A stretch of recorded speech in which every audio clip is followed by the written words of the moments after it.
بسم الله الرحمن الرحيم. مدن قدومية كحجينada xildhibaanada iyo marti sharafta kale. Assalaamu calaykum waraxmatullaahi wabarakaatuh. Mudanayaal iyo marwooyin kadib markii aan si mug weyn ugu dhabagalay xaaladda siyaasadeed deegaan ee Puntland waliba dib u micsaday marxaladii ay Puntland soo martay tan iyo maalintii midabada loo taagay iyo meesha ay maanta taagan tahay hadda waxaan is weydiiyay su'aasha ah maxaa Puntland higsan kartaa ama ay tahay himaladeeda durugsan iyo mid dhow maxaase ka khaldamay walaalayaal sida aad wada ogsoon tihiin Puntland kama jirto dawladnimo taaba qaaday Puntland kama jirto dawlad u damqata dadkeeda Puntland kama jirto dawlad adeegta dadkeeda kama jirto dawlad u nugul dadkeeda kama jirto dawlad dabasho baahida dadkeeda Puntland kama jirto dawlad ku shaqeysa rabitaanka dadkeeda Puntland kama jirto dawlad dhista maamul baasan oo wada gaara dhulkeeda sidaas daraadeed Puntland uma baahna laba arrimood midna meesha ay Puntland taal cidii dhigtay uma baahna inaan doorano wadadii aan soo marnay inaan dib u raacnaan uma baahna Puntland waayo taasi waxma bedelayso haddii aad rabtaan in shantii sano ee soo socotay oo ay kaato shantii sano ee la soo dhaafay dabcad waad garanaysaan cidda aad dooranaysaan laakiin aniga oo ku kalsoon aqligiina aaminsan garashadiina ku kalsoon cadaaladiina waxaan rajaynayaa in shantii sano ee soo socotay ay ka fiicnaan doonto ugana rayn doonto Puntland shantii sano ee qaxarka ahayd ee la soo dhaafay sidoo kale Puntland uma baahna cid ku farabarata oo ku feegaarta Puntland uma baahna cid aan lahayn khibrad maamul iyo mid siyaasadeed toona walaalayaal baaxadda dhibeed ka jirta Puntland iyo xajmiga mashaqo ee hadda taagan saamixi maayaan in Puntland lagu aamino cid ku barata ee ku socod barata walaalayaal maanta Puntland waxay u baahan tahay dawlad og xadkeeda aan fargelin ku samayn hay'adaha sharci dejinta una gacan banaysa in baarlamaanku guto waajibaadkiisa dastuuriga Puntland waxay u baahan tahay dawlad aan xisaabiyaha guud iyo antidhowrka guud magan ugu noqon waajibaadkooda wasiir iyo madaxweyne toona Puntland waxay u baahan tahay qof dhaqaale uga raadin kara beesha caalamka xiriir dhaqsan ah ula sameyn kara haddaba markii aan ogaaday baahida dawladnimo dhaqaale bulsho iyo bini'aadanimo ee ka jirta Puntland ayaa waxaan go'aansaday oo doonayaa inaan ahmiyadda koowaad siiyo arrimaha soo socda midnimada Puntland amniga Puntland horumarinta hay'adaha wax soo saarka iyo kobcinta kaabayaasha dhaqaalaha cadaaladda hirgelinta sharciga iyo geedi socodka dimuqraadiyadda dib u soo celinta dhulka maqan midnimada Puntland walaalayaal ma ahan arrin mugdi ku jiro in dadka Puntland ay si wada jir ah oo aan loo kala harin ay ku heshiiyeen inay dhidibada u taagaan Puntland sanadkii 1998 taas oo ku timid rabitaanka shacbiga ama ummadda reer Puntland sida aad ka warqabtaan lixdii sano ee la soo dhaafay waxa dhaawac soo gaaray midnimadii Puntland waxa gacanta maamulka ka baxay dhul baaxad weyn leh oo Puntland ka mid ah waxa kale oo dhacay in deegaamada Puntland aan si siman u helin adeegga bulshada sida caafimaadka waxbarashada sugidda nabadgelyada biyaha iyo dhammaan adeegga bulshada si aan xal waara ugu helo dhibaatooyinka iyo caqabadaha hortaagan midnimada Puntland waxaan haddii eebar hali ka noqdo u qaban doonaa shirweyne guud oo lagu maareynayo midnimada Puntland isla markaasna lagu la fagurayo sidii mar labaad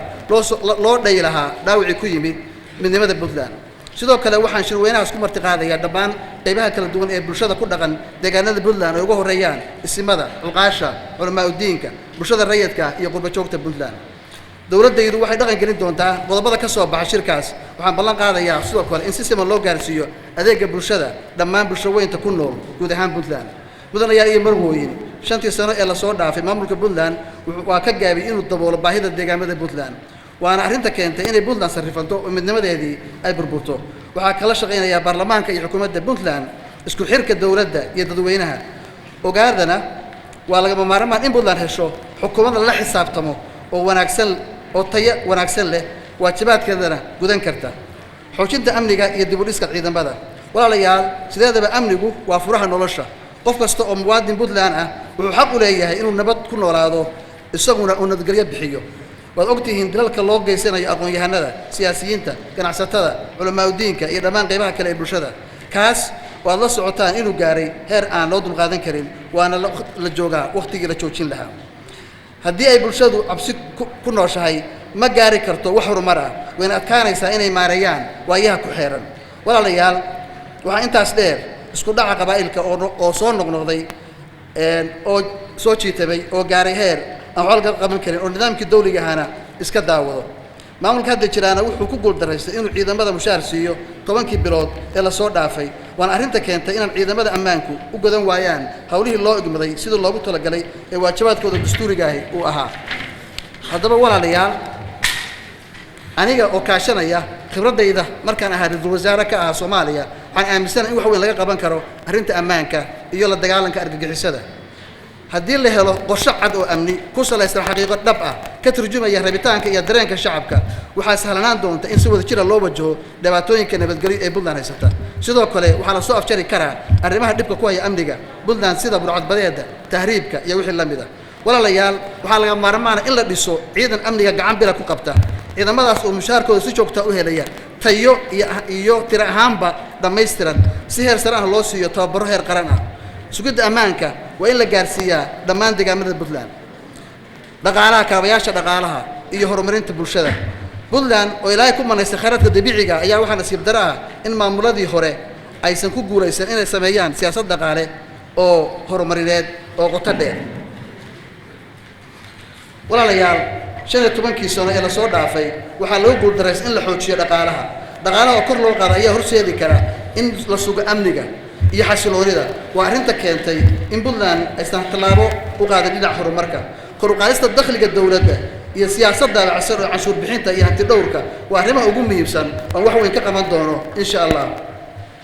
haddii aan qofka canshuurta bixiya uusan dareysanayn in canshuurtaasi dib ugu soo laabanayso way adag tahay in lagu qanciyo canshuur bixin canshuurtu waa inay ku salaysan tahay qaab cilmiyeysan isla markaasna ay tahay mid macquul ah haddii canshuurta la kordhiyo iyada waan daraasin awoodda dhaqaale ee dadka waxa imanaya in dadkii canshuurtu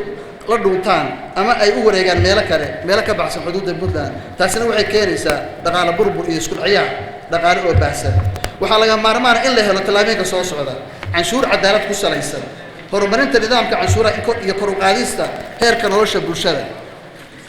dhiirigelinta iyo wacyigelinta ganacsatada si ay uga qayb qaataan bixinta canshuuraha lagu horumarinayo Puntland kor u qaadista dareenka mas'uuliyadda iyo la xisaabtanka la dagaalanka musuqmaasuqa iyo ciribtirka musuqa miisaaniyad qeexan oo cadeynaysa dhammaan dakhliga Puntland soo gala iyo meesha lagu jihaynayo cadaaladda sharciga oo shaqeeya iyo geedi socodka dimuqraadiyadda walaalayaal cadaalad loo siman yahay iyo sharciga oo la dhaqan geliyo waa arrimaha aan si dhaqso ah uga qaban doono haddii aad hoggaanka dalka qabto insha Allah waxaan u baahanahay cadaalad shakhsi oo wiilka baran jooga wiilka buuhooda jooga wiilka baargaal jooga iyo wiilka madaxweynuhu dhalay ay u siman yihiin xuquuqda iyo waajibaadka dalka waxaan sidoo kale laga maarmaana in la dhayo boogaha ay damqayso cadaalad darrada soo jireenka ah ee ku dhacday dad gaar ah iyo beelo gaar ah waxaan sugi doonaa xuquuqda haweenka carruurta iyo dadka la hayb sooco iyo kuwa laga tirada badan yahay waxaa loo baahan yahay in la helo cadaalad deegaan oo deegaamada Puntland ay u siman yihiin horumarka iyo adeegga bulshada haddaba waxaan arrimahan oo dhan sahli kara waa iyada oo la soo afjaro musuqmaasuqa iyo kor loo qaado tayada maxkamadaha si loo adkeeyo sharciga iyo kala dambeynta si markaas aan u qaadano dhabaha saxda ah ee nagsanayno inaan Puntland ku toosino waxaa laga maarmaan ah dhisid qaab cadaaladeed oo dhammaystiran iyo in la taabageliyo in sharciga loo siman yahay in la baahiyo adeegga iyo ilaha dhaqaalaha qof kastana uu helo xuquuqdiisa si uu guto waajibaadka saaran welibana adeeguna waa inuu gaaraa qof kasta oo reer Puntland ah iyo taaka kasta oo dhulka Puntland ah dimuqraadiyadda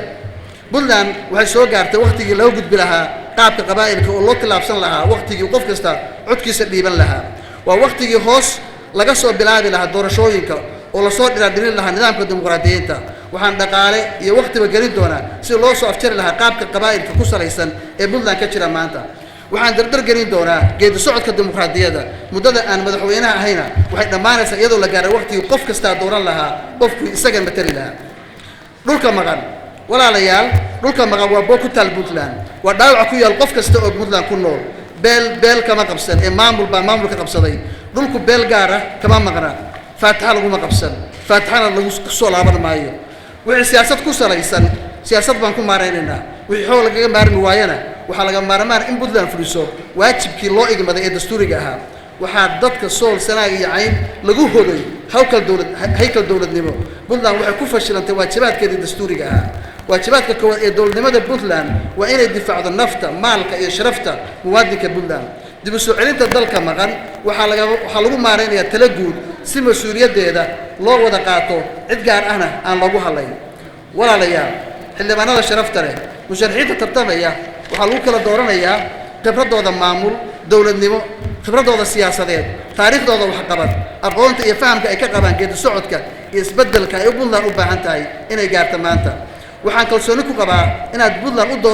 دوران دونتان شخص وحي شقينا يهرق وسي وذا وحي كدم من كو أبو وقت كوبا سلوا دوله باهيدا باسن يدرك كشرته وحن أمسنا إن أنا شخصي